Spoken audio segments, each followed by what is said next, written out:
አንድ ወጣት በብዙ ወንዶችን ቢናቅም እንዳጋጣሚ ወደ ህይወቱ በመጣ ሱፐር ፓወር አማካኝነት የናቁትን ሲያስረግዝ የደፈሩት ሲነግስባቸው የወደዳቸው ቆናጅት ደግሞ ሰውነታቸው ሳይነካ በአእምሮ ብቻ እየተቆጣጠረ ፍቅር ብቻ ሲሰራቸው እንዲሁም ብዙ ድርጊቶችን ሲፈጽም ሲያሳየን የዛሬ ፊልሚያችን ዘፓን ይላል።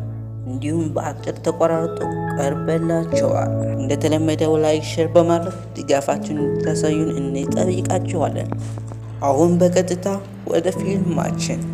በፊልሙ መጀመሪያ ትዕይንታችን ላይ ፍሉገር የተባለ አንድ ጠላ ያለ ሽማግሌ ሃይማኖታዊ ምልክት የተደረገባቸው መቃብሮች ይቆፍራል።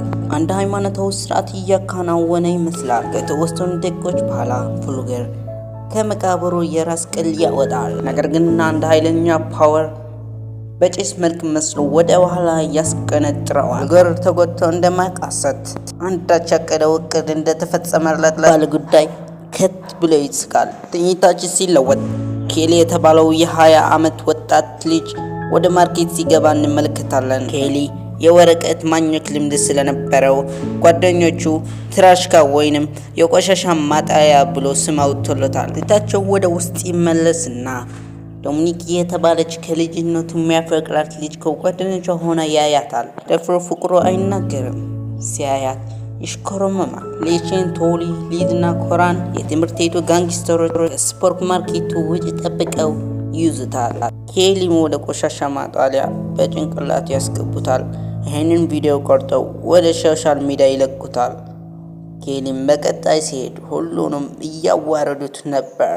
ከሁለት ቀናት በኋላ ኬሊ በኃይለኛ ህመም ተጠቅቶ የአልጋ ቁረኛ ይሆናል። እናቱም በጣም ተጨንቃ ስለነበር ወደ ከተማው ዶክተር ለመፈለግ ትወጣለች። አንድ ያረጀ አስማተኛ ታገኝና እሱም ወደ ኬሊ ይዛው ትሄዳለች። ለኬሊም ትንሽ መድኃኒቶች ካጠጣው በኋላ ዶክተሩ አስማተኛው ድንገት ይሞታል። ኬሊም ኃይለኛ ጉልበት ያለው ሆኖ ይነሳል። እናቱም በጣም ትገረማለች። ኬሊ የአስማተኛው አስማት እንደወሰደ እንመለከታለን። በቀጣይ የትምህርት ጋንግስተሮች እንደለመዱት ኬሊን ለመምታት ይመጡና ኬሊን ሲሞቱት የሚያሳምማቸው ግን እነሱም ነው።